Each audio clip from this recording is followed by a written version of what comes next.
어, 됐다.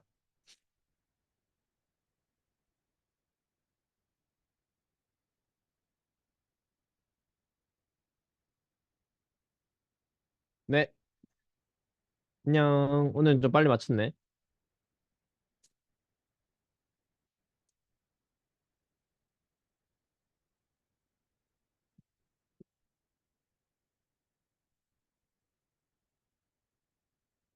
아이고,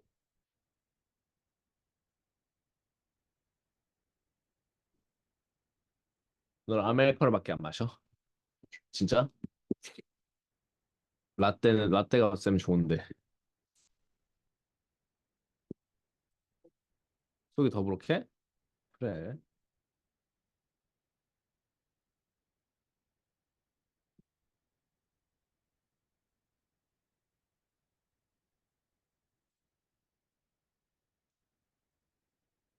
숙제했어? 안녕. 숙제 좀 어땠어? 어렵진 않지, 이번 숙제는. 어. 화학에서 하던 거라? 오, 틀리나 안 틀리나 보자. 안녕.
벌써 3주차 목요일 거의 끝나간다, 그치?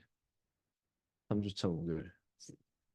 이번 주는 뭔가 되게 막 엄청 빨리 간 것 같지도 엄청 느리게 간 것 같지도 않고 되게 그냥 적당한 스피드로 간 것 같은데 이제 3주차가 되니까 곧 있으면 이제 끝난다 그런 게 있으니까 너도 이제 그 다음 방학 이제 뭐 2주차 뭐 학원은 따지면 2주차지 뭐 어쨌든 너희가 곧 있으면 이제 2주차라는 뜻은 한 달 정도 남는다는 뜻이야 방학이. 그래서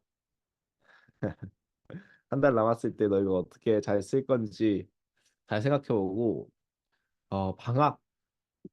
방학. 근데 대학생 때 느끼는 방학이랑 또 지금 느끼는 방학이랑 많이 다를 거예요. 왜냐면 대학생 때는 어차피 공부를 안 할 거기 때문에 잘 방학이 막 큰 의미가 있지는 않고 오히려 방학을 싫어하는 친구들도 있어. 왜냐면 방학 그냥 학기 중에는 친구들이랑 막 만나서 술 마시는 것도 쉽고 이러는데 방학 기간에 다 흩어져 있으니까 오히려 약간 만나기 좀 쉽지 않은 게 있어서 그냥 되게 지루한 느낌이 있었던 것 같아요. 항상 한국에 오면은 사실 한국에 오면은 만나는 친구도 되게 정해져 있죠. 몇 번 이제 막 못 만나게 되고 사실 특히 쌤 같은 경우는 원래 고향이 부산이기 때문에 부산에 내려가서 뭐 친구 만나고 서울에 와서 친구 몇 번 만나면 사실 끝이야. 뭐 할 게 없어 사실. 그래서 되게 지루했던 경험이 있었거든 항상. 그래서 근데 너희들은 지금 어쨌든 학교랑 이거랑 사이에서 이제 학교랑 방학이냐 사이에서 있으니까 방학이 너무 이제 좋지만 그지? 아무튼 그런 게 있지만 쌤은 방학 때가 조금은 힘든 그런 게 있지. 자, 우리가 저번 시간에 했던 내용들 좀 복습을 해보면서 요 내용들 좀 진도 따라가 보도록 하자. 자, 첫 번째가 우리가 뉴클리어 들어오면서 얘기했던 내용 중에 하나가 이제 챕터 그 사실 2.1은 그 에너지 레벨에 관련된 내용을 하면서 이제 다 끝난 내용이고 거기에서 이제 HR 학생들을 플러스 알파로 더 배우는 거고 근데 SR랑 같이 배우는 내용은 거기서 이제 끝이 납니다. 넘어와서 radioactive decay에 대한 내용을 했을 텐데 radioactive decay가 일어나는 이유에 대해서 우리가 꼭 알아줘야 된다고 얘기를 했어. 그러면 이유는 사실 그거야. force의 balance냐 imbalance냐의 차이일 뿐이야. 그래서 force가 balance가 잘 일어나는 녀석들은 쌤이 뭐라고 그랬냐면 이 원자 번호가 작은 녀석들, 예를 들어서 4 힐륨이라든지 아니면 뭐 16O, 16A 옥시즌이라든지 이런 녀석들, 즉 원자 번호가 작은 녀석들은 아주 단단하게 잘 일어나 있어. 왜 단단하게 잘 일어나 있냐? 얘네가 물론 프로톤이 있기 때문에 서로가 서로를 밀어당기는 그런 힘이 있어. 엘렉트로스타틱 포스가 서로를 밀어당기지. 근데 얘네가 원자 번호가 작으면 스트롱 뉴클리어 포스가 아주 잘 작용하기 때문에 끈끈하게 잘 붙어 있는다 생각해 주면 돼. 그럼 끈끈하게 잘 붙어 있기 때문에 아주 안정적으로 어 안정적인 원자로서 스테이블 파티클로서 잘 살아남을 수 있지만 이제 원자 번호가 점점 많아서 얘가 커지게 되는데 어떻게 되냐면 쌤이 문제는 이 스트롱 뉴클리어 포스의 레인지에 있다 했어. 근데 레인지가 짧으니까 얘가 이렇게 작았을 때는 괜찮아. 레인지가 짧으면 얘네가 다 작용하는데 점점 커지게 되면은 이 끝에 있는 파티클들이 이 스트롱 뉴클리어 포스를 좀 적게 받게 된다는 거야. 그게 문제야. 그렇지? 그래서 얘네는 이제 당기는 힘이 조금씩 줄어드는 거야. 당기는 힘이 조금씩 줄어들고 바깥으로 빠져나오는 힘은 여전히 강하고 그렇기 때문에 얘네가 어떻게 된다? 언젠가 얘가 고무줄을 튕기는 것처럼 팍 튕겨져 나간다는 거야. 그렇지? 그게 이제 DK라고 얘기를 했어. 그래서 그런 내용들을 머릿속에 잘 잡아주시고 내가 이거를 단어로 설명했을 때, 문장으로 설명했을 때 어떻게 설명할지 잘 잡아주시면 됩니다. 그래서 이런 내용들 쭉쭉쭉 했다라는 겁니다.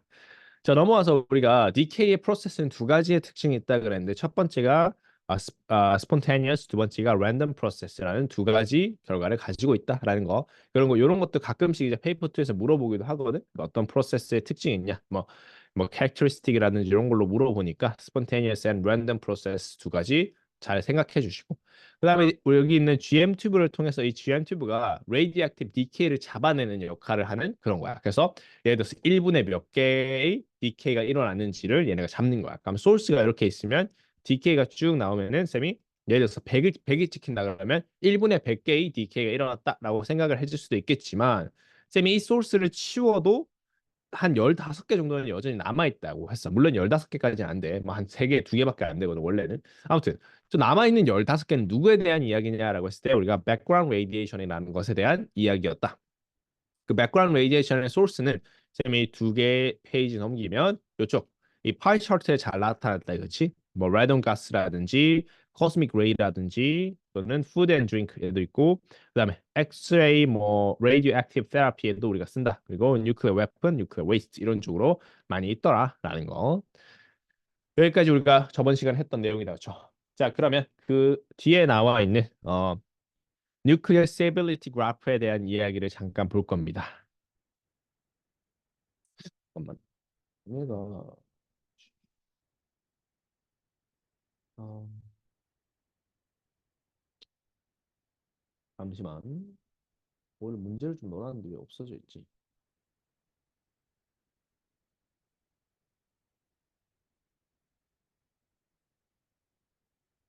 여기 있구나. 오케이. 자, 그래서 뉴클리어 스테이빌리티 그래프를 우리가 볼 건데 이게 뭐냐? 뭐냐에 대한 이야기 잠깐 해보자. 자, 뉴클리어 스테이빌리티 그래프는 말 그대로 스테이블한 뉴클리어에 대한 이야기야. 근데 우리가 쌤이 아까 말했다시피 스테이블한 뉴클리어들은 4 힐륨이라든지 또는 뭐 12, 6 얘는 뭐야? 12, 6면 카본이죠, 그렇죠? 16, 8 이거 뭐죠?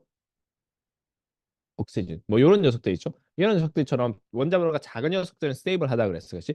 근데 얘네가 점점 커져서 뭐 2, 5, 6 우레늄이라든지 이런 녀석들이 되면 굉장히 불안정하다라고 얘기했다, 그렇지? 그러면은 불안정한 이유가 이거잖아. 그러니까 불안정한 이유를 생각해 보면 그 repulsive force가 attractive force보다 크기 때문이잖아, 그렇지? 근데 잘 생각해 보면 repulsive force의 이유가 누구였냐면 바로 프로톤 때문이었어. 그럼 이제 과학자들이 생각하기에 만약에 얘네가 스테이블해지려면 프로톤 개수를 줄이면 되지 않을까? 그리고 뉴트론 개수를 좀 늘리면 되지 않을까? 이런 생각을 하는 거야. 그렇게 함으로써 만들어진 그래프 자체가 만약에 이렇게 하면 스테이블하지 않을까라는 그런 생각에 나온 그래프가 뉴클리어 스테이빌리티 그래프야. 그래서 Y축에는 우리가 뉴트론 넘버야. N의 개수고 X축에는 프로톤 넘버야. P의 개수. 자, 그러면 우리가 쌤이 아까 말했던 것처럼 원자 개수가 작은 녀석들에 한해서는 지금 보이다시피 프로톤의 개수와 뉴트론의 개수가 똑같아. 두 개, 두 개. 여섯 개, 여섯 개. 여덟 개, 여덟 개. 똑같단 말이야. 그치? 그러니까 프로톤 개수가 작은 녀석들에 한해서는 얘네가 일자인 리니어 라인 그래프가 그려질 수 있어. 그럼 이 리니어 라인 그래프가 몇 개까지 우리가 그 리니어 라인 그래프가 그려질 수 있냐면 프로톤 개수와 뉴트론 개수가 20개까지는 얘네가 스테이블하다. 일자로 가도. 그래서 같은 개수가 있어도 얘네 일자가 돼도 괜찮다. 스테이블하다라고 얘기해 주는데 그럼 여기에서 쌤이 그대로 일자 라인을 쭉 그릴 텐데 그러면 이것보다 그 이상을 가지고 있었을 때는 얘네는 프로톤이 60개, 뉴트론도 60개야. 그럼 얘네는 안정적일까 불안정적일까? 얘네는부터 불안정하다는 거야. 알겠지? 그래서 여기까지만 얘네가 스테이블, 안정적인 파티클이고 그 이상으로는 불안정한 거야. 그렇지? 이 이상으로는 뭐가 커? 여기에서 이제 프로톤이 가지고 있는 리펄시브 포스가 큰 거야. 여기서부터는. 포스가 어트랙티브보다 큰 거야. 그렇지? 그렇기 때문에 우리는 불안정한 녀석이 되겠지. 그러면 이렇게 불안정하지 않으려면 어떻게 해야 되냐라는 거니까 여기서부터 이제 그래프가 어떻게 되냐면 뉴트론이 더 많아야 돼. 뉴트론이 더 많아야 되기 때문에 이렇게 위쪽으로 꺾입니다. 그래프 자체가. 그래야지 뉴트론 개수가 더 많아지게 되겠지.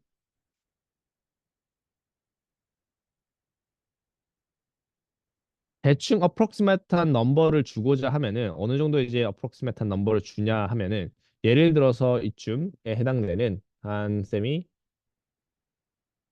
뉴트론 개수가 한 120개다 하면은 이 프로톤 개수가 몇 개일 때 스테이블해지냐면 약 스테이 프로톤의 개수가 약 80개 정도 돼야지 스테이블해집니다. 요 넘버는 기억할 필요 없어. 120, 80은 기억할 필요 없고 20, 20만 기억하면 돼. 그냥 요거는 이제 그냥 감을 주고자. 그래서 프로톤 80개가 있으면 뉴트론 80개가 있으면 되는 게 아니고 뉴트론 120개가 있어야지 안정적이게 된다는 거야. 이해돼? 오케이, 그래서 쌤이 방금 그렸던 그러면 요 일자 라인과 여기에서 꺾이는 요 라인 있죠? 요 라인이 이제 뉴클리어 스테이빌리티 라인이 됩니다. 라인. 그래서 요 라인에 있는 파티클들이 안정적이다라는 거야. 요렇게. 됐죠?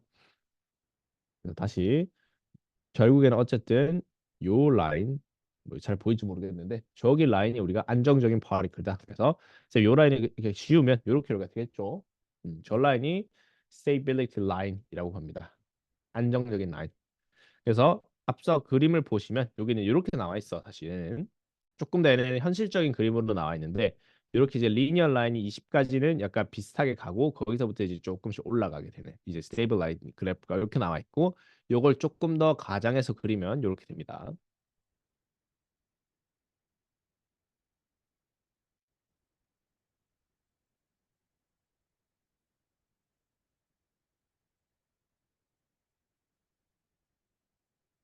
자, 이거는 그 여기 문제 없는데 쌤이 그냥 다른 연습 문제인데 요런 문제만 보고 정답을 골라봅시다.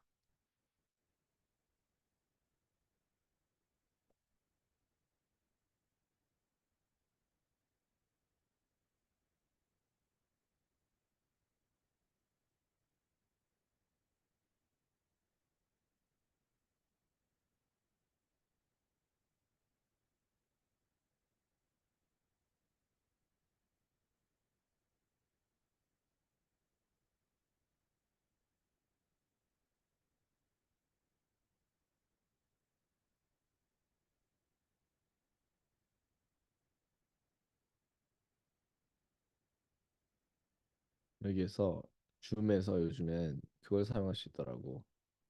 타이머. 쌤이 1분 줄게. 타이머 사용해보자.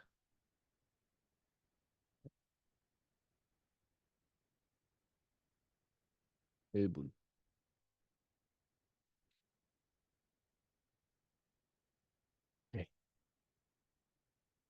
소리가 울리려나? 모르겠다.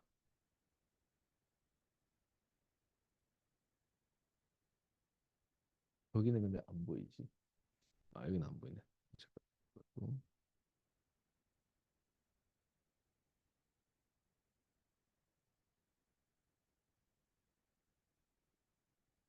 30초 나왔어. 30.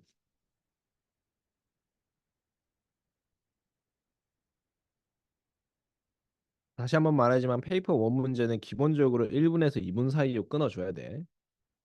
너희들 정답 쓰는 시간도 있고 뭐 그런 시간도 있으니까 모든 문제 2분으로 절대 넘어가면 안 되고 1분이 기본이고 막 1분 30초 이 정도 선에서 사실 끊어줘야 돼 얘네를. 한 문제 너무 오래 잡고 있다 그러면 그냥 포기하고 넘어가야 됩니다. 그냥.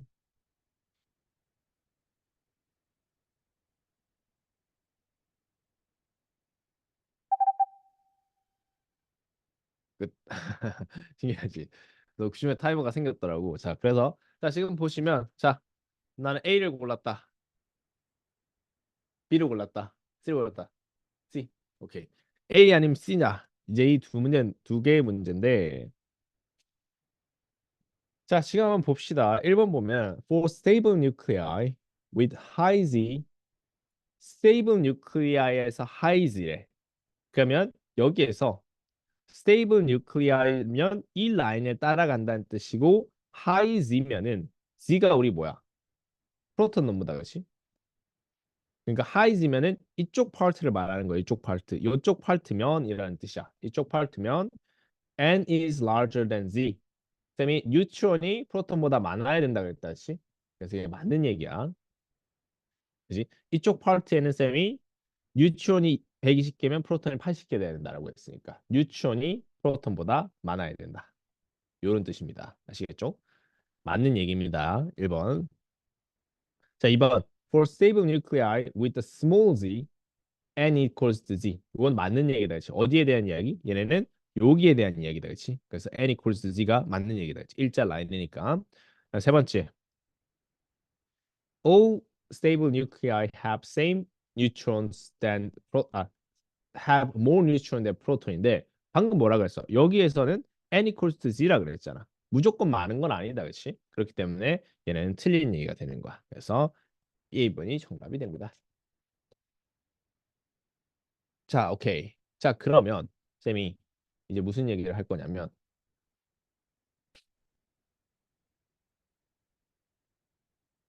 자, 우리가 쌤이 요 그림을 좀 같이 다시 가져올게.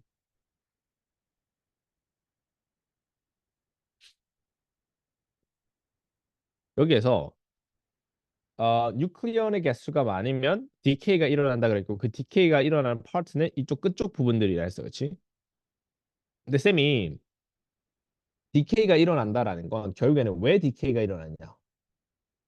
결국엔 unstable해서 디케이가 일어나. 그지? unstable해서 디케이가 일어나서 스테이블을 해줘야 되는 말이야. 그럼 스테이블 해주려면 그 목적이 뭐냐 했냐면 unstable한 이유가 너무 많아서야. 그래서 너무 많기 때문에 숫자를 줄여줌으로써 스테이블하게 바뀐다는 거야. 그렇지? 그래서 얘는 숫자를 줄여줘야 돼. 근데 예를 들어서 쌤이 그냥 너무 그냥 귀찮으니까 뭐 한 200개 중에 한 100개 정도 떼야겠다. 이렇게 할 수 있는 게 아니야. 자연은 그렇게 작동하지 않아. 특정한 넘버의 개수를 그냥 빠지는 거야. 내가 그냥 한 뭐 심심하니까 30개 뺄까 하고 30개 뺄 수 있는 게 아니야. 알겠지? 그래서 얘네는 특정한 넘버와 특정한 그 값들에 의해서 빠지는데 그게 아직 소수만 빠집니다. 기본적으로는 소수만 빠지는데 이 빠지는 이 디케이는 어떤 형태로만 빠질 수 있냐면 알파, 베타, 감마의 형태로만 빠질 수 있습니다. 아시겠죠? 그래서 우리는 알파, 베타, 감마에 대한 이야기를 할 겁니다. 자, 그럼 첫 번째, 얘네의 기본 정보부터 아주 기본적인 정보부터 보자. 자, 알파 파리클은 우리 어디서 먼저 최초로 등장했지? 알파 파리클? 그치? 그 이름이 뭐였어? 누구였어? 누구 실험이었지? 알파 파리클? 너희 기억력이 이거밖에 안 돼? R로 시작해. 맞아, R로 시작해.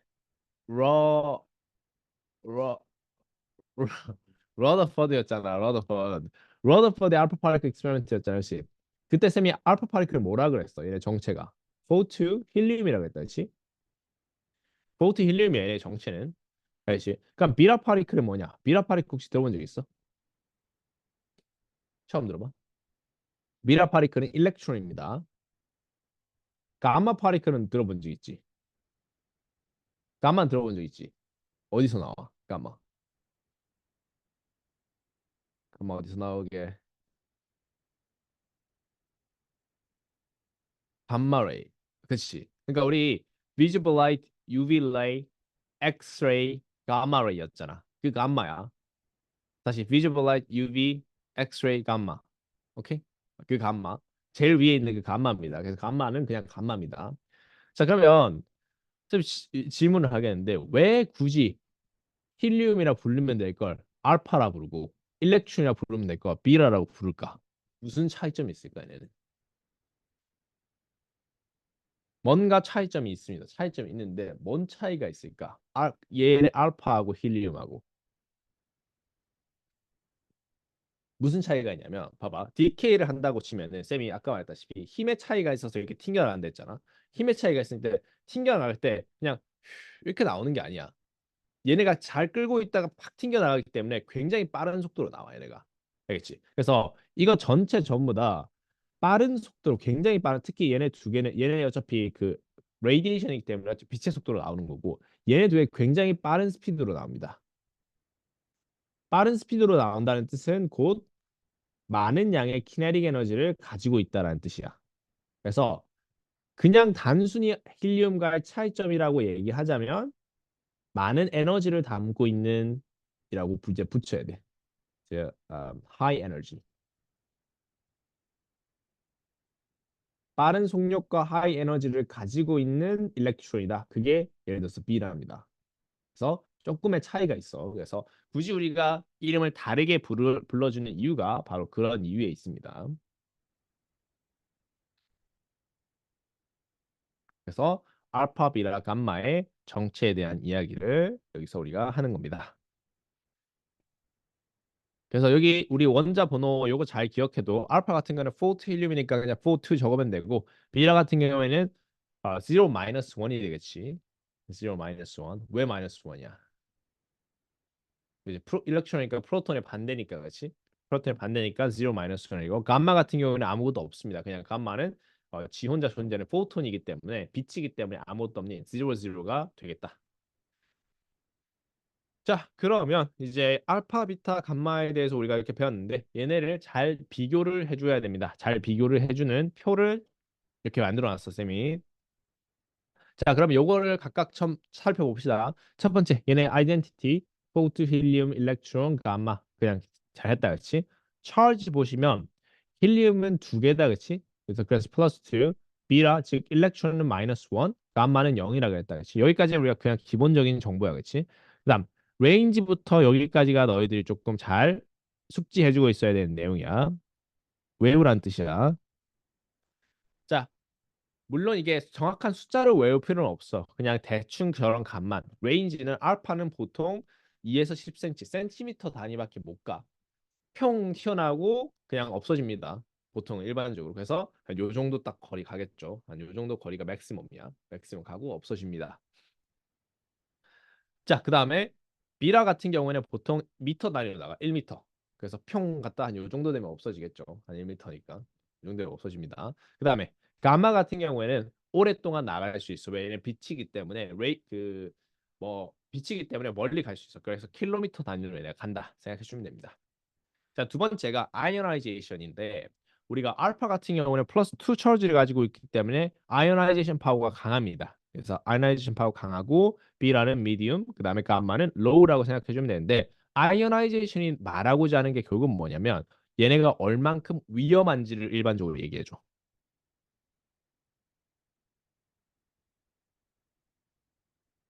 알겠지? 얼마나 위험한지. 즉 알파가 제일 위험하겠죠. 알파 제일 위험하고 비라가 그다음 감마가 가장 덜 위험하다고 얘기하는데 그래도 위험합니다. 그냥 상대적인 것뿐이야. 상대적으로 덜 위험하다 하지 안 위험한 건 절대 아니야. 그래서 너희들 체르노빌 같은 데서 그런 희생자들 가보면은 그런 이런 아이오나이제이션들이 굉장히 몸에서 너무 많이 일어나 있어. 그래서 우리가 그거를 피폭됐다라고 우리가 얘기하거든. 피폭됐다.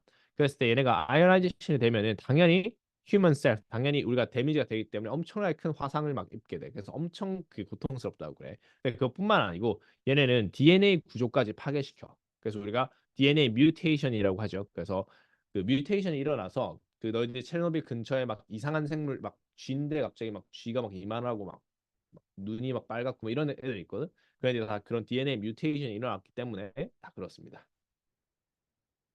그래서 이런 것들이 튜머, 캔서 이런 암들을 발생시킬 수 있는 아주 위험한 녀석들이다 생각해 주시면 됩니다. 그래서 이런 과정들이 이제 아이오나이제이션, 이제 알파 파티클들이 이런 에어 모리큘들 사이에서 간다. 그럼 이 아이오나이제이션이라는 것 자체가 플러스 그 뉴클러스하고 일렉트론을 떼어놓는 거기 때문에 이렇게 일렉트론들이 다 떼어내시는 이런 것들입니다. 자, 아무튼 그다음 두 번째가 우리가 penetration power 또는 stopped by 이런 식으로 얘기하는데 그 알파 같은 경우는 penetration power가 약합니다. 왜? 얘네가 무겁고 크기 때문에 잘 못 들어 뭐를. 그래서 얘네는 뭐에 막히냐면 페이퍼 한 장 이렇게 놔둬도 막힙니다. 그래서 알파 나오는데 페이퍼 이렇게 놔두면 막혀. 비라 같은 경우에는 당연히 알파보다 더 penetration 파워가 세겠지. 그래서 얘네는 3mm 알루미늄이라고 보통 얘기하는데 그래서 한 3mm 정도의 알루미늄 판을 놔두면 얘네가 보통 일반적으로 막힙니다. 그 암마 같은 경우에는 얘네가 그 penetration 파워가 강하기 때문에 잘 뚫고 지나가. 그렇기 때문에 얘네는 어 few meter of concrete 정도가 필요해. 얘네 막기 위해서. 그래서 우리가 그 일본 같은 데 보면은 후쿠시마 원전 터지고 그냥 콘크리트를 둘이 부어. 알겠지? 얘네를 막기 위해서 그냥 콘크리트 들이부어 얘네는. 그래서 그 센티미터 리드라고 해서 저렇게 써도 되는데 리드가 비싸기 때문에 일반적으로 콘크리트를 들이붓습니다. 일반적으로. 그래서 그렇게 있다. 요거 잘 기억을 해줘. 요런 것들 시험에 나오니까. 자, 그러면 우리가 알파, 비타, 감마에 어디다 쓰이는지를 조금 우리가 알아야 되는데, 쌤 요거는 아주 간단하게 말로 하고 그냥 넘어갈게. 자, 알파는 어디다 쓸까? 우리 일상생활에서 쓰이는 것들이 있습니다. 이 방에도 있어, 참고로. 너희 방에도 있어, 참고로. 이 위험한 걸 어디다 쓸까?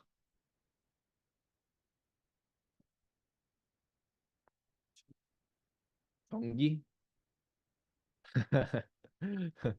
어디에 쓰이냐면 저 위에 있습니다. 저거 뭐야? 화재 경보기죠, 그렇죠? Fire Alarm Smoke Detector. 요게 이제 알파를 쓰는 겁니다. 아시겠죠? 그럼 어떻게 쓰느냐? 그냥 위험하지 않냐? 안 위험합니다. 참고로. 왜냐? 일단 첫 번째, 얘는 penetration 파워가 약하기 때문에 어차피 저기를 못 들어. 잘 seal 되어 있거든. 그래서 어차피 못 뚫고 두 번째는 우리가 어차피 거리가 있다 보니까 알파 파리클이 쌤이 거리가 뭐 2cm 달려간다 했잖아. 그러니까 머니까 우리한테 뭐 위험하진 않습니다. 우리한테는. 자, 그러면 얘네가 어떤 식으로 쓰여지냐? 바로 이런 식으로 쓰여집니다. 저것도 말로만 하고 넘어갈게. 자, 기본적으로 알파 파리클들이 쭉 간단 말이지. 알파 파리클 쭉 가면 아까 뭐라 그랬냐면 아이오나이제이션을 일으킨다 그랬어. 그렇지? 아이오나이제이션을 일으키면 공기의 분자에 있는 일렉트론들을 다 분리시켜. 얘네가. 그렇지? 분리시켜서 일렉트론을 한쪽 방향으로 이제 어트랙 시켜. 그러면 얘네가 한쪽 방향으로 이렇게 쭉 일렉트론이 모인단 말이야. 일렉트론이 움직입니다. 이렇게. 일렉트론이 움직이면 곧 그게 뭐지? 커런트다. 그렇지? 커런트가 발생한단 말이야. 지금 우리는 계속해서 커런트가 계속 여기에서 발생하고 있는 아주 미세하지만 그러면 얘네가 판단하기에 지금 잘 작동하고 있다 이렇게 판단을 해. 근데 여기에서 이제 우리 담배 같은 거 피면 이제 스모크가 저기 간단 말이야. 담배 안에 불이 이제 붙으면 그럼 스모크가 되면 여기에서 스모크 파티클들이 얘네를 막습니다. 얘네를 막으면 스모크 파티클들의 아이오나이제이션이 잘 안 돼. 그렇기 때문에 공기에서 계속 아이오나이제이션이 됐다가 이제 안 되니까 커런트가 이제 끊기게 되겠지. 끊기게 되면 얘네가 뭔가 잘못됐다 판단하고 알람이 울리는 겁니다. 그죠? 이런 원리를 통해서 이 스모크 디텍터가 발생한다.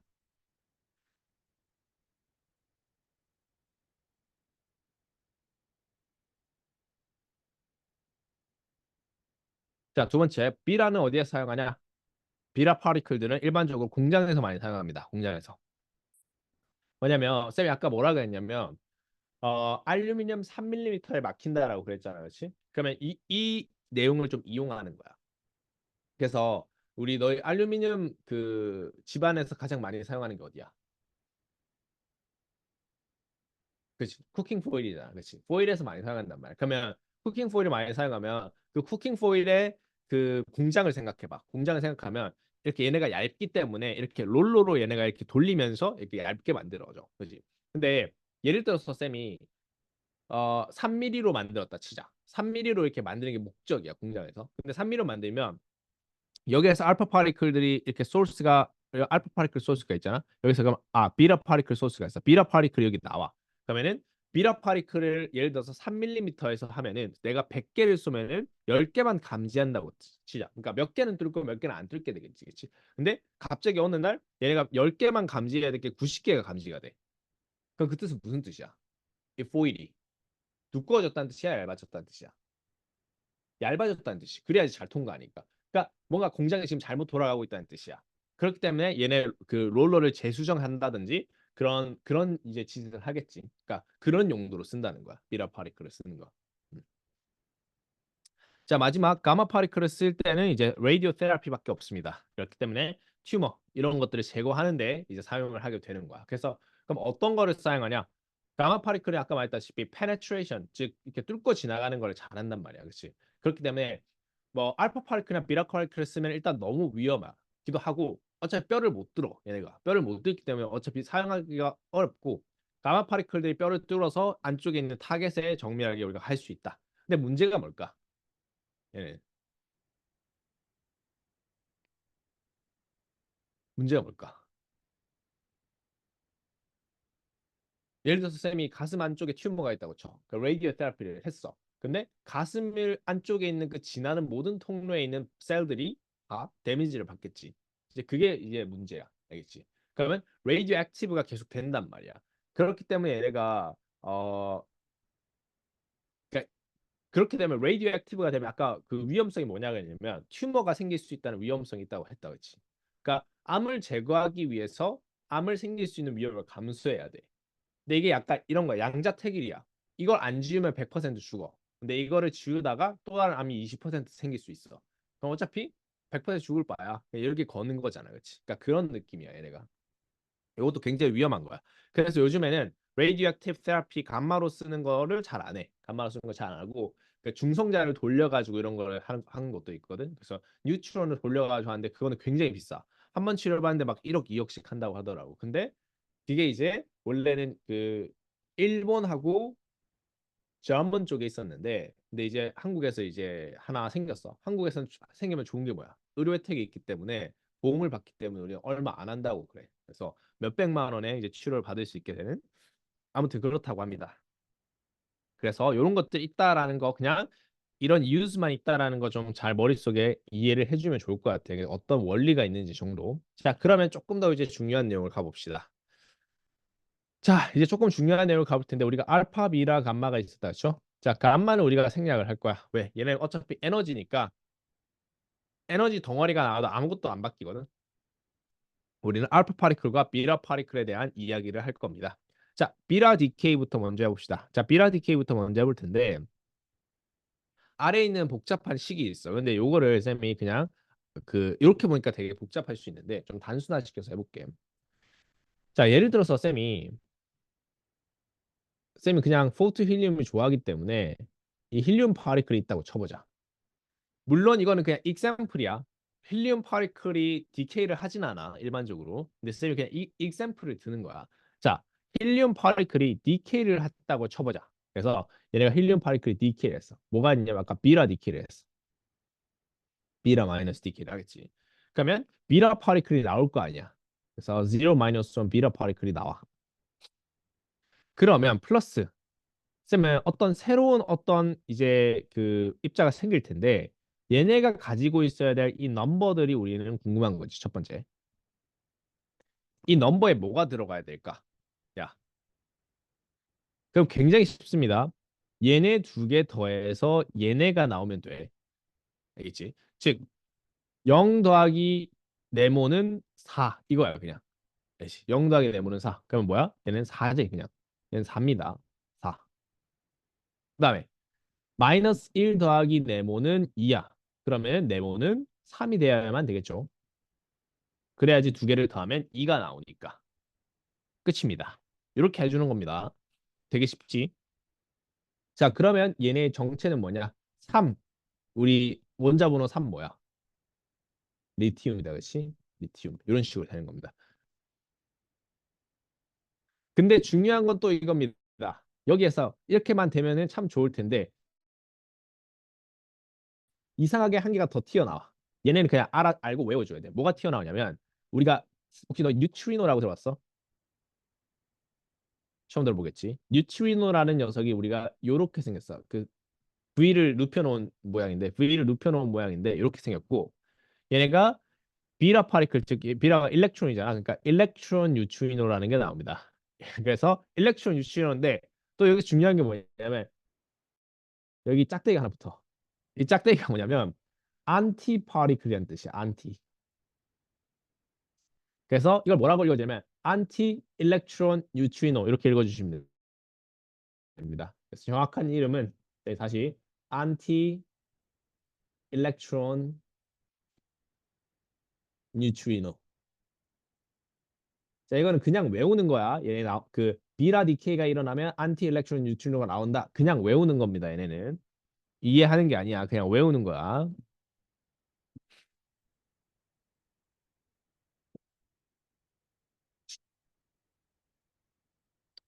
근데 뭐 하나 사진 보여줄게. 음, 음,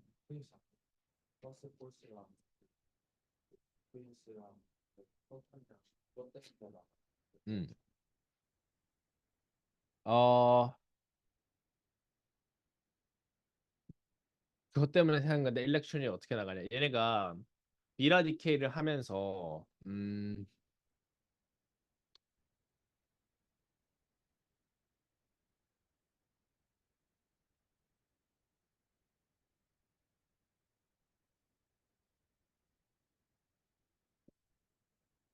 이게 뭐 때문이냐면 여기 앞서서 보면은 이제 질문이 들어온 게 비라 디케이가 일어나는 근본적인 이유에 대한 질문이 들어온 건데 자, 우리 요거 뉴클리어 세이빌리티 그래프 우리가 했었다, 그렇지? 그러면은 사실 자연계에 존재하는 되게 많은 뉴클리온들이 있잖아. 지금 우리가 1번부터 뭐 거의 300번까지 있잖아. 그럼 한 300개가 이상의 자연계에서는 그런 파리클들이 존재한단 말이야. 그럼 그 파리클들이 다양한 그 카테고리를 가지고 좀 존재를 해. 그 중에서 우리가 나누는 카테고리가 뭐냐면 우리가 일반적으로는 우리가 이 라인이 되게 스테이블한 라인이라고 했지만 실제 우리가 존재하는 거에는 여기에도 존재할 수 있고 지금 빨간색에 존재하는 게 실제 존재하는 영역에 대한 이야기거든. 알겠지? 그러니까 실제 존재하는 영역인데 우리가 이 라인을 기준으로 오른쪽에 있는 녀석도 있고 왼쪽에 있는 녀석도 있어. 그지? 그럼 저 라인을 기준으로 오른쪽에 있는 녀석은 프로톤이 많은 녀석이야. 그래서 이걸 우리가 프로톤 리치라고 부르거든. 프로톤 리치 파리클. 많은 녀석이고 반대로 왼쪽에 있는 녀석은 뉴트론이 너무 많은 녀석이야. 그래서 이건 뉴트론 리치 파리클이야. 그래서 뉴트론이 너무 많으면 뉴트론을 빼줘야 되잖아, 그렇지? 그래서 뉴트론을 빼주기 위해서 얘네는 비라 디케이를 해. 뉴트론 리치 파리클들은 뉴트론을 빼주기 위해서 비라 디케이를 하거든. 그래서 이게 자연계에서는 되게 다양한 군들이 존재할 수 있고 그래서 일반적으로 프로톤 리치가 큰 문제가 보통 일반적으로 발생하는 녀석도 많은데 그런 녀석만 자연에 존재하는 건 아니야. 뉴트론이 너무 많은 녀석도 있어. 뉴트론이 너무 많은 녀석이 뉴트론 빼줘야지 좀 더 안정해지거든. 그래서 얘네 뉴트론을 빼주는 거야. 그럼 뉴트론 빼주는 그 역할이 비라 디케이가 하는 거야. 얘네는. 음. 그러면 다시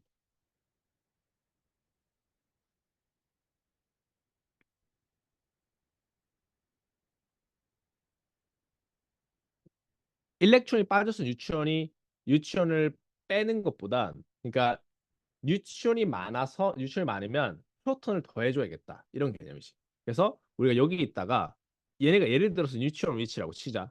그랬는데 새로운 파리클이 생겼는데 걔네는 이제 프로톤에게 더해진 거지. 이해돼? 그러니까 원래는 뉴트론 두 개, 프로톤 두 개였는데 이거 물론 이거 이 케이스는 아니지만 어쨌든 얘네가 뉴트론이 너무 많아. 그럼 프로톤 한 개를 더 더해주면은 얘네가 밸런스가 맞겠지. 그래서 이제 이거를 통해서 프로톤 한 개 더해진 거지. 2에서 3으로 늘어났잖아. 그렇지. 그래서 프로톤 한 개 더해줌으로써 얘네 밸런스를 맞추는 거야. 어, 오케이. 그래서 그런 식으로 우리가 좀 이해해 주시면 됩니다. 아무튼 그래서 비타 파리클이 근본적으로 일어나는 이유도 마찬가지로 스테이블해지기 위해서 일어나는 거야. 얘네가 그 입장에선 얘네보다 얘네가 더 스테이블하다라는 입장이겠지. 아무튼 그렇습니다. 그래서 물론 이거는 쌤이 그냥 익샘플로 나온 거기 때문에 힐륨 파리클이 스테이블하지 않다라는 얘기는 전혀 아니야. 아무튼 그렇습니다. 자, 그런데 이 뉴트리노라는 녀석에 대해서도 너희들이 좀 잘 공부해야 되고 특히 이 안티라는 단어에 대해서 잠깐 한번 뽑아보자. 안티 파리클. 자, 안티 파리클이라고 들어본 친구들 있을까? 그래서 우리가 한국으로 하면 반물질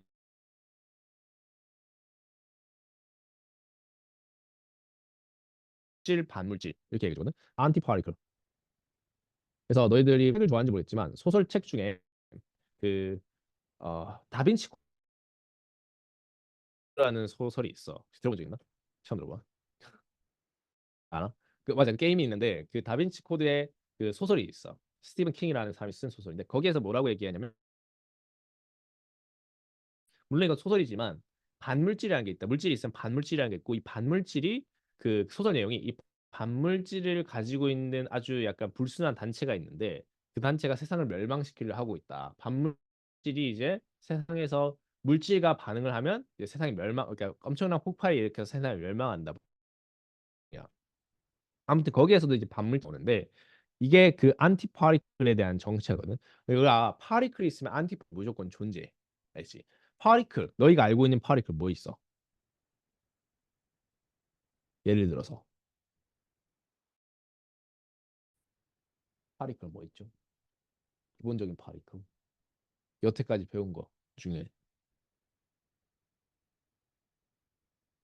뭐 있어?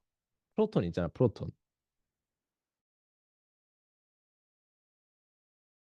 그냥. 그럼 프로톤 있으면 안티프로톤 있겠죠. 그래서 프로톤이 P면은 안티프로톤을 쓸 때는 우리는 P 바 이렇게 씁니다. 그다음 또 뭐 있어? 뉴트론 있겠죠. 예를 들어서 뉴트론 안티 뉴트론이 있겠죠. 그럼 뉴트론 N이면 얘네는 N 바 이렇게 씁니다. 그래서 바가 붙으면 안티파리클이다 생각해 주면 돼. 근데 여기서 한 가지 우리 일렉트론은 좀 다릅니다. 일렉트론 같은 경우에는 얘네는 E 마이너스잖아. 얘네 안티파리클은 뭐냐고 쓰면 E 바 이렇게 쓰는 게 아닙니다. 이렇게 안 쓰고 E 플러스라고 씁니다. 파리클.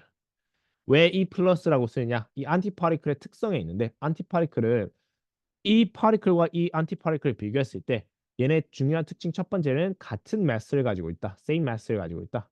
하지만 opposite charge를 가지고 있습니다. 반대적인 반대를 가지고 있습니다. 얘네. 그렇게 그러면 안티프로톤은 마이너스겠지. 이렇게 우리가 반대이고 있어. 그래서 프로톤이 플러스면 안티프로톤은 마이너스를 가지고 있고 이렇게. 자, 그래서 우리가 마이너스를 가지고 있다 이렇게 우리가 많이 쓰기 때문에 안티 일렉트론은 E 플러스 이렇게 쓰게 됩니다. 그리고 안티 일렉트론은 많이 쓰기 때문에 특별한 이름이 있어. 얘네 뭐라고 불러냐면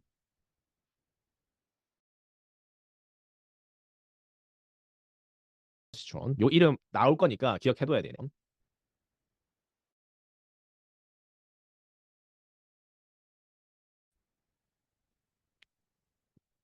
너희들 다행인 줄 알아. 원래 파리클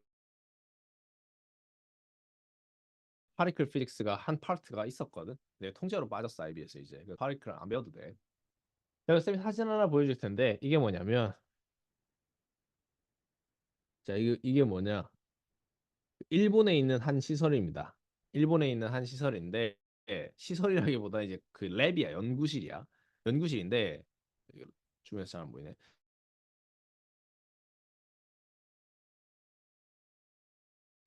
줌에서 됐다. 저기 위에 있는 뉴트리노를 디텍트하기 위해서 이걸 만든 거야.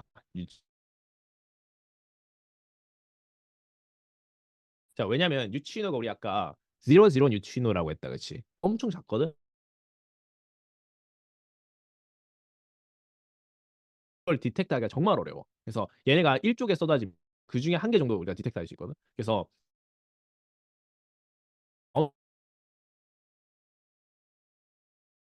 만들어놔서 얘네를 좀 딕텍트하게 아무튼 그렇습니다. 이런 것도 있다. 이 정도 알아주시면 됩니다. 그게 좀 늦네. 자, 아무튼 그렇습니다.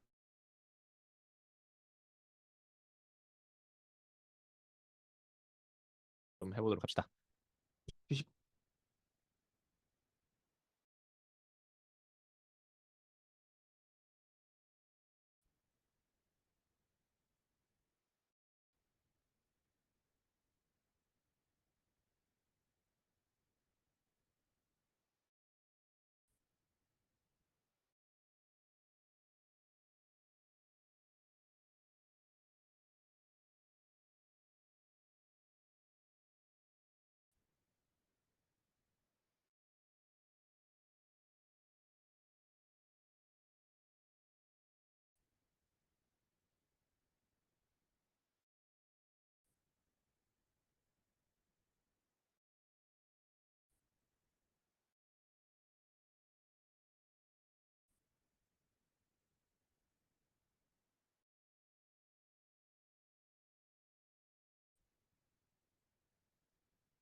뭐야 요즘에 쌤도 들은 건데 돈 많은 친구가 자기가 말했을 때 그 선물을 주면은 그냥 차라리 자기는 그 뭐 반지 뭐 이렇게 비싼 보석 같은 거 안 해주고 차 그냥 해준대. 근데 제가 똑똑한 게 뭐냐면 여자 명의로 차를 해줘.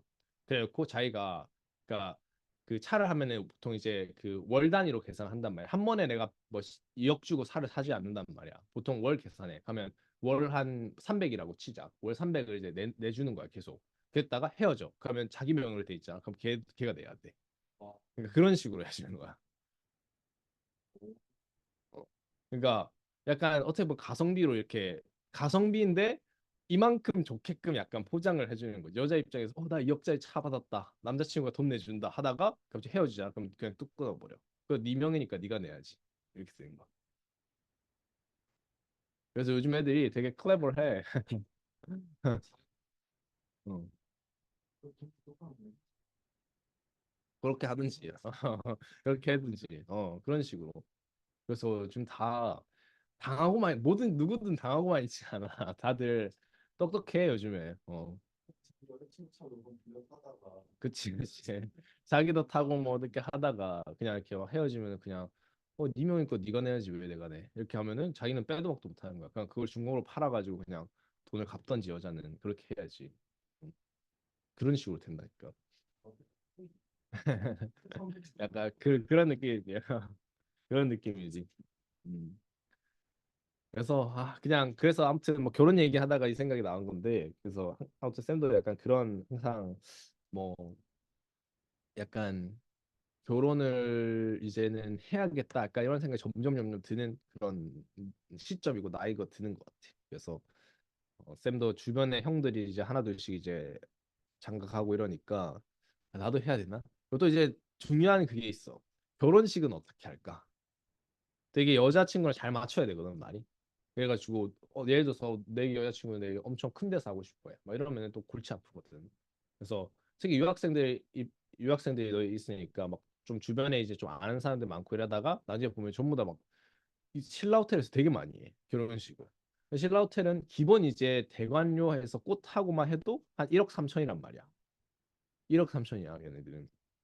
그게 기본이야. 기본 세트고 거기에서 그 뭐 드레스하고 어쩌고 저쩌고 하면은 그 2억이 금방 깨진단 말이야. 그렇지. 2억이 쓰는 거야. 근데 물론 여기에서 그런 건 있어. 그러니까 축의금으로 이렇게 또이또이 치는 건 있어. 물론 신라호텔에서 할 정도면 축의금을 그렇게 신경 쓰진 않을 거야. 근데 예를 들어서 내가 롯데호텔에서 한다. 그러면 보통 대관료만 6, 7천 정도 들거든. 6, 7천 하고 이것저것 하면 1억이 딱 들어. 근데 이제 인맥이 좀 좋으면 축의금이 한 1억 정도 맞춰져. 그럼 이제 이게 또이또이거든. 들 맞춰줘. 특히 이제 아부 부모님이 사업하신다? 그러면은 그 정도가 들어와. 부모님이 사업하시면 그 사업하시는 분들이 이제 어쨌든 사실 결혼식이란 곧 이제 그런 거거든. 그래서 뿌려놓은 걸 거둔단 말이야. 그러면 부모님이 보통 사업하시면 많이 뿌린단 말이야. 그런 걸 이제 걷어 들으면은 해야 되는데 그래서 부모님이 사업하시는데 결혼식 작게 한다 그러면 부모님들이 화내셔. 내가 뿌린 게 얼마인데 이러면서 크게 해야지 이러면서 화내시거든. 그니까. 그래서 쌤도 그거 너무 싫어서 솔직히 쌤은 되게 좀 작게 하고 싶어 그런 식으로. 낭비인 것 같지. 맞아. 낭비인 것 같아. 그리고 시간 낭비고 엄청 힘들고 결혼식 하면은 그래서 너희들이 신혼 첫날 가면은 다 쓰러져서 자는 거 알아. 너무 피곤해가지고 다들. 그래서 맥스 천만 너무 잘했는데. 그러면 좋지. 근데 그 생각이 네 여자친구랑 잘 맞아야 돼. 나중에 결혼할 사람이랑. 근데 이게 그런 여자 입장에서는 이런 사람도 되게 많아. 그러니까 인생의 한 번이고 여자가 주인공이고 이러니까 되게 그런 입장이 되게 많거든. 근데 이게 잘 맞아야 돼 남자랑 어쨌든. 어. 그러니까 내가 그거 너무 아까워서 차라리 신혼여행할 때 좋은 데서 사겠다. 아니면은 집 살 때 보태겠다. 이렇게 되면 남자 입장에서 고마운데 무조건 약간 고집 부리는 사람도 있어. 되게 많아. 인생 한 번인데 내가 주인공이고 내가 잘 보여야 되고 이거 되게 많거든. 그래서 이게 잘 맞아야 돼 생각이. 그래서 쌤도 그냥 쌤은 그냥 적게 쓰고 신혼여행 때 진짜 좋게 가고 싶다. 차라리 신혼여행 좀 오래 가고 싶다. 말고 했는데 아무튼 쌤이 이제 주변에 형들이 이제 결혼을 많이 하니까 들어보니까 신혼 첫날은 너무 피곤해서 그냥 완전 쓰러진대. 왜냐면은 결혼식 날 당일날 보면은 보통 그 신부나 신랑은 메이크업을 해야 되기 때문에 새벽 한 3시부터 이제 준비를 해. 그러면 그냥 그날은 못 자는 거야. 못 자고 준비를 하고 결혼식 때 긴장할 것 같잖아. 근데 피곤해서 긴장이 안 되는데 너무 피곤해가지고. 그러니까 새벽 3시, 2시부터 준비하고 딱 결혼식을 딱 들어가면 너무 피곤해가지고 물론 그 짧은 시간에 조금은 긴장되겠지만 근데 너무 피곤하대. 그래가지고 막 주례할 때 막 잘 것 같고 그랬대. 그래서 그걸 견디고 신혼에 가면 그때 이제 그냥 호텔방에 쓰러져 죽는 거야. 그때 그날은. 그리고 이제 둘째 날부터 시작인 거죠. 어떻게 보면. 그래서 첫째 날은 좋은 호텔 잘 필요가 없어. 왜냐면 막 몰디브 이런 데 가면은 하룻밤에 300만 원씩 하거든. 그 방이. 그러면은 300만 원 그냥 날리는 거야. 자면서. 그 뭐 그렇게 치면 그렇게 치지 보통 일주일 정도 가면은 뭐 진짜 신혼여행이면 기분 내야 되니까 하루에 보통 2, 300짜리 방을 보통 잡는 사람이 많단 말이야. 그러면 200 잡으면 이제 방값만 천 얼마 뜨고 한 2천은 잡아야지 신혼여행 갈 때. 그건 신라 호텔. 근데 신라 호텔에 사는 사람이 많진 않지만 그렇지 샤워하면 되지. 그렇지. 좋은 차 안 되지. 그렇지. 포르쉐 한 대지. 포르쉐 한 대. 음. 아무튼 뭐 그렇습니다. 아무튼 그렇습니다. 그래서 쌤은 약간 그런 생각을 해요. 아, 이런 돈 신경 안 쓸 정도로 부자가 되고 싶다. 이런 돈은 그냥 해프닝일 정도의 부자가 되고 싶다. 뭐 이런 생각 가끔 하는데 아무튼 그렇습니다. 자, 그래서 다시 넘어와서 이제 다시 수업을 진행해 보도록 하면은 그래서 첫 번째 우리 배웠던 게 이 비라 파리클 디케이에 대해서 배웠었고 비라 파리클에선 무조건 중요한 건 뭐다? 비라 파리클 첫 번째가 얘네 숫자 맞추기. 숫자 맞추기가 첫 번째. 두 번째가 이거 안티 일렉트론 뉴트리노라는 게 나오더라. 라는 거 우리가 잘 알아주셔야 됩니다.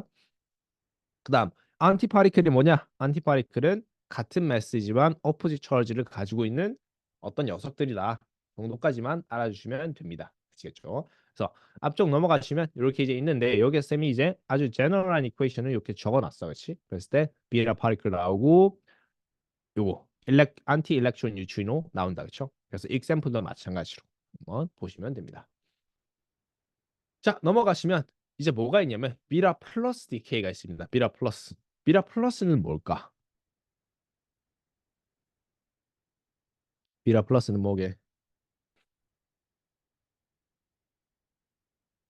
비라 플러스. 비라가 아까 뭐였어? 비라가 일렉트론이었잖아. 그럼 일렉트론 플러스야. 이게 방금 뭐라고 했어, 우리 아까? 그치? 안티 일렉트론 포지트론. 그지? 이게 포지트론입니다. 자, 그래서 비라 플러스가 나오면 또 마찬가지로 숫자 맞추기 한번 해봅시다. 숫자 맞추기. 자, 그래서 쌤이 또 포트 힐륨 예시를 또 들어볼게. 포트 힐륨이 있어. 여기에서 비라 플러스가 나왔습니다. 비라 플러스는 0 플러스 1입니다. 비라. 나오게 되면은 얘네 이제 숫자 맞추기 해보자. 그 위쪽에는 0, 그러니까 4가 나와야겠다. 그치? 아이고. 반대로 이 아래쪽에는 뭐가 나와야 돼? 3. 이 아니죠. 1이 나와야 되지. 그치? 1 더하기 1은 2가 돼야 되니까. 그래서 1은 뭐야? 하이드로젠인데 그렇죠? 근데 하이드로젠이 4개의 그 3개의 유출을 포함할 수는 사실 없습니다. 그래서 사실 없는 파리클인데 그냥 익샘플 상 그렇다는 거야. 자, 그랬을 때 여기에서도 마찬가지입니다. 플러스 알파로 나오는 게 있는데 얘네는 이제 뭐가 나오냐면 그냥 일렉트론 뉴트리노가 나옵니다. 그냥 일렉트론 뉴트리노.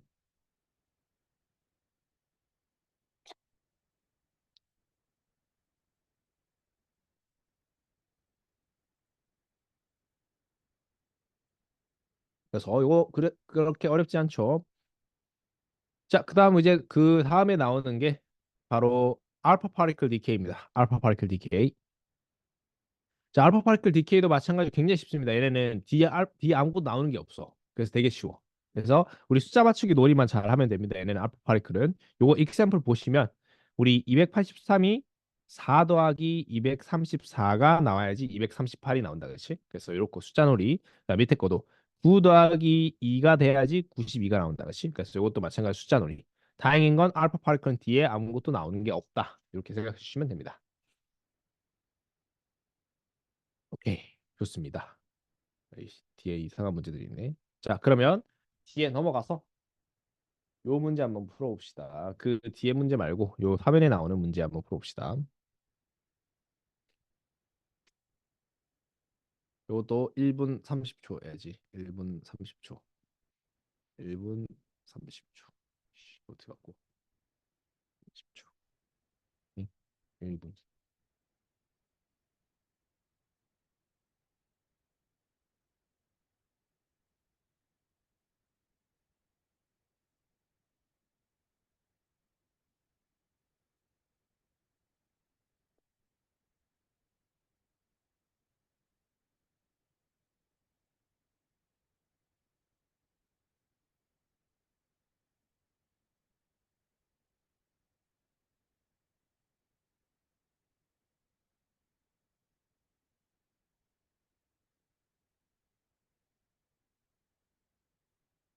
뭐 너무 쉬워서 1분 뭐 30초 안 줘도 되겠네.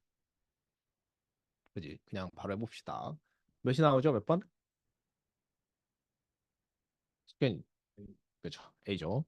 좋습니다. 그래서 B라 플러스 DK 이렇게 딱 바로 나온다, 그렇지? 그랬을 때 우리가 너희들이 식을 좀 세워줘서 일단 유추로 나오는 게 당연할 거고 그 다음에 얘가 마이너스 1이 된다라는 거. 그래서 우리가 뭐 예를 들어서 뭐 셈이 A, Z, X라는 파티클이 있으면 얘가 0 플러스 1 B라가 나오게 될 거고 그다음에 Y라는 녀석이 어떻게 된다? 여기 A하고 그다음에 Z 마이너스 1이 돼야지 이거 두 개를 합치면 이제 Z가 되기 때문에 그렇지? 그래서 얘는 Z 마이너스 1이 나와야 된다. 그다음 플러스 일렉트론 뉴트리노가 나온다. 이렇게 우리가 해주시면 되겠죠. 네, 좋습니다. 이렇게 해주시고 자, 그 다음에 이제 뭐냐면 half-life에 대한 녀석을 할 겁니다. half-life.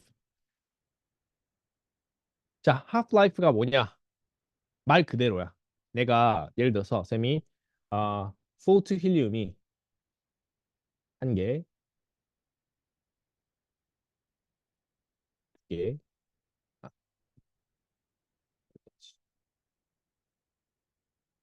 두 개, 네 개, 여덟 개가 있다고 쳐보자. 여덟 개, 여덟 개가 있습니다. 그러면 얘네는 언젠간 디케이드를 할 거야. 디케이드. 물론 포트 힐리움이 안정적이지만 언젠간 디케이드를 할 거야. 그래서 예를 들어서 쌤이 1초가 지났, 그러니까 1년이 지났다고 쳐보자. 1년에 얘네가 한 개가 디케이 됐다 쳐보자. 디케이가 됐습니다. 그러면 2년에 두 번째가 디케이가 되고 3년에 두 번째가 디케이가 되고 4년에 네 번째 게 이제 디케이가 쭉 됐다라고 쳐보자. 즉 4년 후에 반으로 감소했다 그렇죠? 반으로 감소한 그 시간을 우리는 뭐라고 부르냐? half-life라고 부릅니다. 그래서 얘는 T half 이렇게 불러줘. 걔는 지금 이 경우에는 4 years가 되겠지.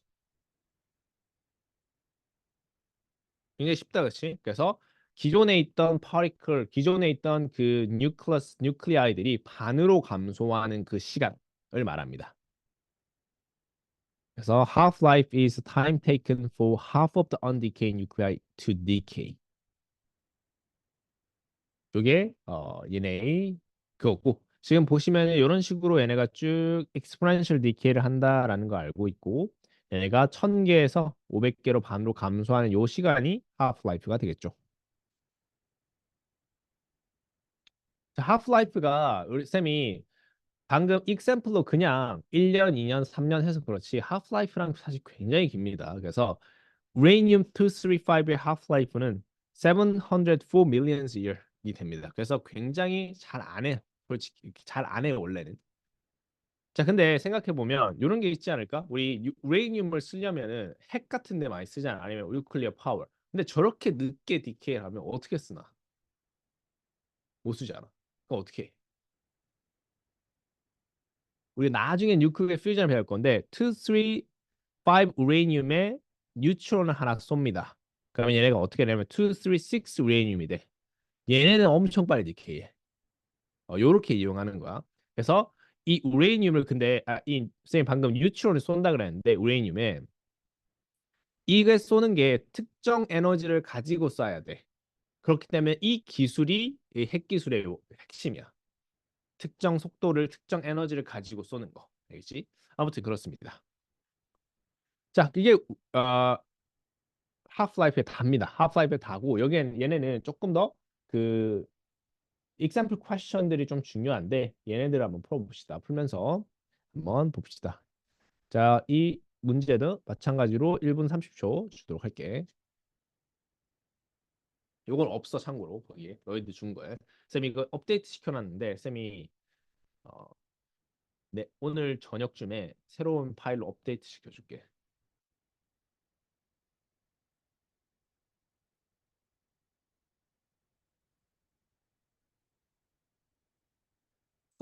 여기 쓰는 걸 싫어해.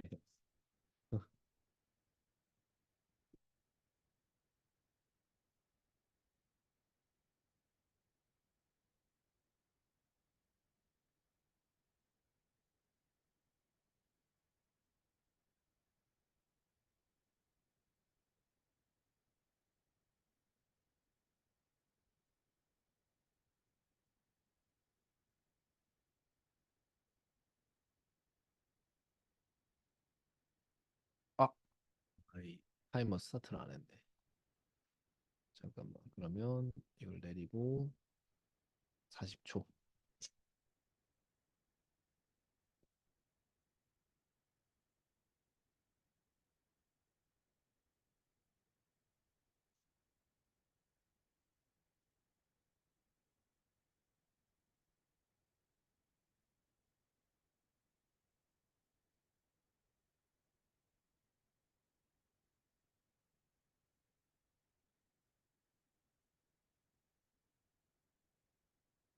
10초.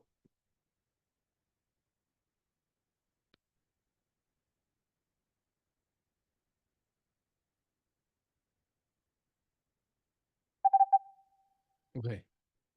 자, A, B, C, D. 자, 오케이. 한번 같이 풀어봅시다. B 아니면 D다. 이렇게 이제 정답이 나왔는데 자, 한번 봅시다. 자, 첫 번째.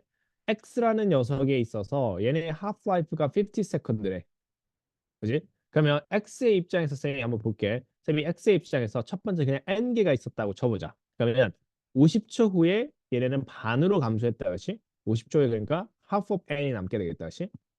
그다음 또 50초 후인 100초가 됐을 때 얘네는 또 반이 감소했으니까 4분의 1이 되겠지. 또 50초 후에 즉 150초 후에는 8분의 n이 되겠다. 그렇지? 그다음에 마지막 200초가 됐을 때는 얘는 뭐가 된다? 1 over 16n이 되겠지.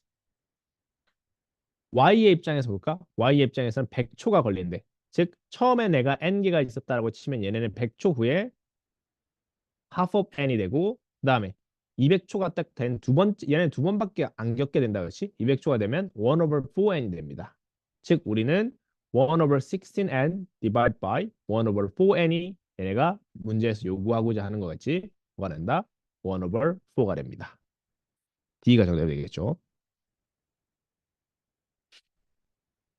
이해되시나요? 약간 그 벌레 보는 듯한 표정으로 보는 거야.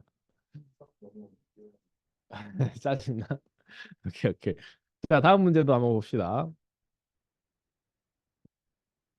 자, 다음 문제가 이렇게 있는데 여기에서 뭐 액티비티라는 단어가 나오는데 크게 신경 쓰지 말고 그냥 숫자만 보시면 됩니다. 그냥 액티비티라는 단어 그냥 크게 신경 쓰지 마. 조금 이따 배울 건데 그냥 이거는 하프라이프 그냥 하시면서 알면 됩니다.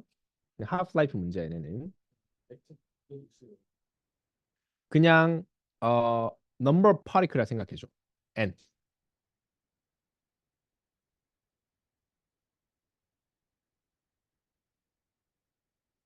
요것도 1분 30초. 자, 1분 어? 20은 백그라운드 레디에이션이라 생각해 주시면 됩니다. 자, 그래서 이 문제는 조금 더 복잡합니다. 그래서 넘버 파티클이 260을 알면 되고 백그라운드 레디에이션이 20이다. 이렇게 생각하시면 돼.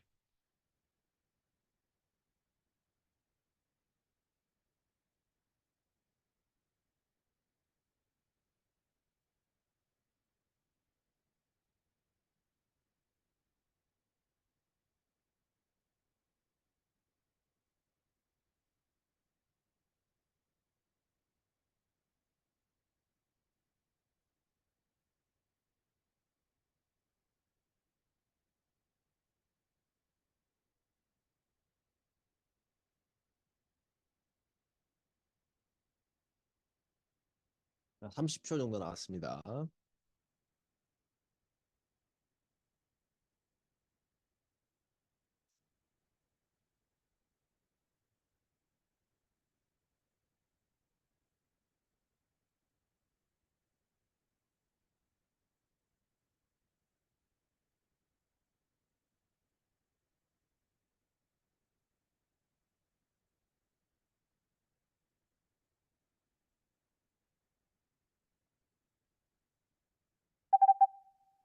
오케이. 자, 나는 A, B, C, D. 오케이. 그래서 A, B, D 세 개가 이제 다 다른 답이 나왔는데, 자 한번 봅시다. 어떻게 해줘야 되는지. 그럼 이제 그림을 좀 그려볼게. 자, 우리가 전에 그 소스 레디오 소스가 있고 디텍터 하는 게 우리가 GMTV라고 했으니까 쌤이 이런 그림을 좀 그려볼게. 그리고 여기 레디액티브 소스가 있어. 그리고 얘네가 이제 내는 소스가 있겠지, 그지? 근데 쌤이 저번에 말했다시피 외부에서는 백그라운드 레디에이션도 있다라고 했다지. 근데 그게 지금 220개라고 쳤고 GM 튜브에서 얘네가 디텍트 하는 게 지금 260이라고 했어. 그 뜻은 레디오 액티브가 내는 건 몇 개야? 240이 되어야 되겠지. 그래야지 얘들 합치면 되니까. 즉 얘네의 넘버 첫 번째 넘버는 240이 됩니다. 240. 그랬다가 우리가 얘네 half-life가 9 hours라 했다 그치? 그러면 첫 번째 half-life인 9 hours가 지난 후부터 한번 봅시다. 9시간 지났어. 그러면은 120개가 돼 있겠지. 두 번째 half-life인 18시간이 지났어. 그러면 얘는 60개가 돼 있겠지. 세 번째 half-life인 27시간이 지났어. 얘는 30이 돼 있겠지. 네 번째 half-life인 36시간이 지났죠. 얘는 몇 개 돼 있어? 15개. 15개가 돼 있는데 백그라운드 레디에이션은 여전히 20개입니다. 백그라운드 레디에이션은 여기에서 하프라이프를 적용시키면 안 돼. 걔네는 그냥 계속 그대로 있는 거야. 백그라운드 레디에이션 20개. 왜냐면 평균 값이기 때문에 얘네는. 알겠지? 20개가 그대로 있고 얘네가 줄어든 게 15개이기 때문에 두 개를 합쳐주시면 35가 정답이 됩니다. D. 오케이? 그래서 그림으로써 스스로도 잘 이해를 해 주셔야 된다. 그래서 이렇게 우리가 내가 잘 모를 땐 그림을 그려보자. 알겠지? 그래서 각 상황에 대해서 어떻게 그림을 좀 그려 나가는가 이런 것도 되게 중요한 능력이니까 꼭 너희들이 잘 생각을 해 주시고 자, 그다음 자, 우리가 activity라는 것과 그다음에 decay constant라는 걸 배워볼 텐데 우선 그 의미만 배워볼 거야. 일단 HL 친구들 요 계산법도 배울 건데 우린 그 의미만 좀 배워보도록 할 겁니다. 일단 activity.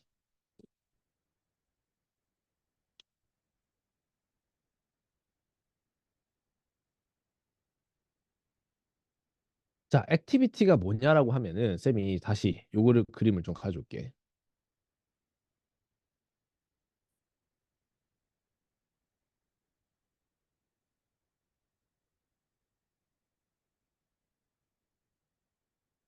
자, 우리가 하프라이프 뭐 이런 얘기를 했지만 쌤이 예를 들어서 궁금한 게 뭐냐면 얘네는 언제 디케이를 할까 궁금한 거야. 근데 우리 얘네를 디케이 하는 거 정확하게 예측할 수 있을까? 없어. 왜? 그치. 우리가 랜덤 프로세서라고 했던 거 기억나? 레이디오 액티브가. 얘네를 정확하게 예측하는 건 불가능해. 그래서 우리는 뭘 얘기하냐면 얘네를 1년에 예를 들어서 뭐 이거는 그거야. 1년에 디케이를 할 확률이 뭘까? 이렇게 얘기합니다. probability는 뭘까? 1년 안에. 예를 들어서 쌤이 얘네의 확률이 뭐 50%라고 해볼게. 50%야. 1년 안에 디케이라는 확률이 50%야. 이걸 뭐라 그러냐면 이 확률을 바로 decay constant라고 합니다. decay constant. 그리고 우리는 람다 이렇게 적습니다. 그래서 이 람다 같은 경우에는 the probability that an individual nucleus will decay per unit time. 이해돼? 그래서 특정 시간 동안 이건 우리 특정 시간은 우리가 그냥 기준으로 잡아주는 데 있어. 그냥 1분의 디케일 확률, 1년의 디케일 확률. 이거는 우리가 그냥 기준을 잡아주는 우리만의 그냥 기준이야. 그래서 문제에서 잡아줄 거야. 만약 문제가 나오면 문제에서 뭐 1 hour, 뭐 1 year 뭐 이런 식으로 잡아줄 거야. 자, 그래 이게 이제 decay constant의 개념이야. 자, 두 번째. 자, 그러면 쌤이 1년 안에 얘네가 그러면 몇 개가 디케이 할까 평균적으로? 1년 안에. 즉 우리는 한 개가 50%다 그렇지. 한 개가 50%고 곱하기 여기 전체 개수 8개를 해주는 거잖아. 그렇지? 그럼 얘네가 4개가 디케이 할 거야. 이렇게 나오는 거잖아. 1년 안에. 요거 더 무슨 뜻인지? 한 개가 디케이 1년에 한 개가 디케이를 할 확률이 50%라고 했잖아. 근데 전체가 8개니까 1년 후에는 4개가 디케이 할 거야. 이렇게 되는 거잖아. 그렇지?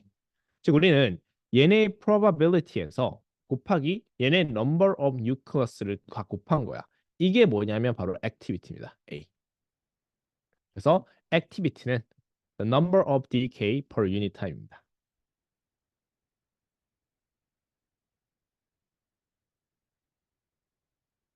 unit time. 자, 이건 다 알아줘야 돼. activity 용어 나옵니다. activity 용어.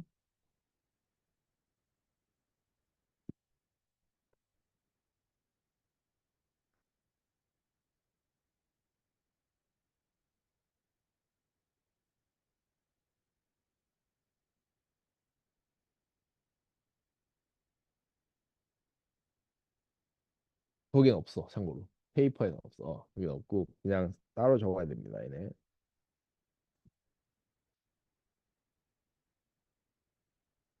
그래서 이게 이제 decay 쪽입니다. 그래서 이게 2.2 decay에 관련된 녀석입니다. 그 radioactive decay. 그래서 쌤 문제를 좀 고를 건데 약간 좀 애매한 게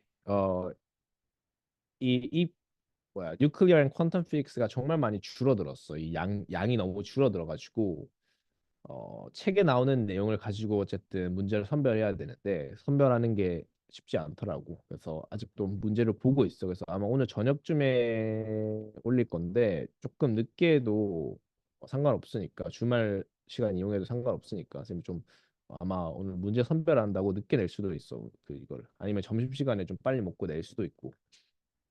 아무튼 그거는 조금 기다려주면 될 것 같고 그 다음에 우리가 쌤이 아직 못 올렸는데 그 다음 시간에 할 얘기를 잠깐 해줄게. 어떤 얘기를 할 거냐에 대해서. 이제 우리가 남아 있는 게 뭐냐면 기본적으로 뉴클리어 피전하고 퓨전만 남아 있어. 뉴클리어 피전하고 퓨전. 그래서 피전과 퓨전에 대한 이야기를 할 거야. 자, 피전은 핵 분열이죠. 분열. 분열. 그리고 퓨전은 핵 융합입니다. 융합. 뭐가 더 어려운 기술일까? 분열이 어렵게 융합이 어렵게. 융합이 어렵습니다. 그래서 우리는 분열 기술을 가지고 있지만 융합 기술도 가지고 있습니다. 근데 융합 기술 가지고 있는데 왜 안 쓸까? 돈이 너무 들어서. 맞습니다. 그래서 원래는 퓨전이 에너지가 더 많이 나올까? 퓨전이 더 많이 나올까? 퓨전은 핵폭탄이라 생각하면 되고 핵발전소야. 핵발전소. 퓨전은 어떤 녀석들이 많이 쓰냐면 별이 많이 씁니다. 그냥 태양이 많이 쓴다고 생각하면 돼. 태양. 태양 같은 별들이 이 에너지를 내는 방법입니다. 그러면 참고로 융합이 훨씬 더 에너지가 많이 나옵니다. 참고로. 그러면 왜 핵발전소를 안 짓고 핵융합 발전소를 지으면 되는데 뭐하러 핵분열 발전소를 짓느냐? 어, 아직 융합 기술이 상용화되기 일러서 그래. 상용화되기. 융합 기술이 있거든. 융합 기술이 있어서 얘네를 실제 우리가 작은 태양, 작은 그 스몰 스타를 만들 수가 있어. 지구에.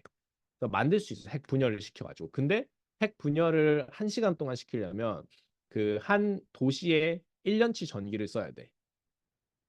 그렇기 때문에 그러니까 어쨌든 얘네가 써가지고 더 에너지가 많이 나와서 우리가 그걸 쓸 수 있으면 좋은데 우리 아직 그 기술까지는 발전하지 못했어. 그렇지? 그래서 얘네를 100을 쓰면 예를 들어서 110의 에너지를 나오면 우리가 하면 되는데 100을 쓰면 우리는 2밖에 에너지를 못 얻어. 그래서 들어가는 거에 비해 나오는 게 너무 적으니까 그냥 과학적인 목적으로 가끔씩 이걸 하는 것뿐이지 절대 상용화할 단계는 아직은 아니야. 근데 우리의 미래 기술은 무조건 이걸로 가야 돼. 무조건. 그렇지. 무조건 이걸로 가야 돼. 그렇지. 그래서 별들이 하는 걸 핵융합이라고 합니다. 말 그대로 융합은 뭐냐면 작은 두 개의 파티클들이 합쳐져서 큰 거 하나가 만들어지는 게 융합이고 분열은 큰 거 하나가 나눠지는 거야. 그렇지. 그래서 핵분열은 우리 우레니움 같이 235 이렇게 큰 녀석들이 분열되는 거야. 그렇지? 아무튼 이 분열을 하면서 이제 같이 우리가 많이 배우는 게 그 뉴클리어 파워 플랜트 어떻게 걔네가 작동하는지에 대해서 조금 더 우리가 이전 과정보다는 조금 더 자세하게 배운다 생각해 주면 됩니다. 그리고 이제 핵 융합 과정을 통해서 우리가 또 뭐를 같이 동시에 배우냐면 아스트로피직스를 좀 동시에 배웁니다. 왜? 이 핵융합이 스타의 연관성에 있기 때문에 이제 이 연관성을 좀 지어서 아스트로피직스를 같이 배웁니다. 원래 아스트로피직스는 뭐였을까? 얘네 원래는 이전 과정에서는 옵션이었어, 옵션. 옵션에서 학생들이 제일 많이 선택하는 게 아스트로피직스였는데 얘네가 이제 이쪽으로 들어오게 된 겁니다. 그래서 이 아스트로피직스의 SL 부분을 이전에 옵션에서 선택했던 SL 부분을 우리는 이제 배울 거다 같이. 그래서 그렇게 어려운 내용은 아닙니다. 그냥 이야기고 그 이야기를 잘 받아들여 주면 돼. 그래서 그 되게 그냥 상식적인 이야기고 뭐 이게 되게 이야기 어려운 이야기는 절대 아니야. 그래서 이런 것들을 우리가 다음 시간에 할 겁니다. 아시겠죠? 그래서 아무튼 이런 거 우리 할 거다라는 거 생각해 주시면 됩니다. 오케이. 여기까지 하고 내일 이 녀석들의 이야기로 보도록 합시다. 고생했어.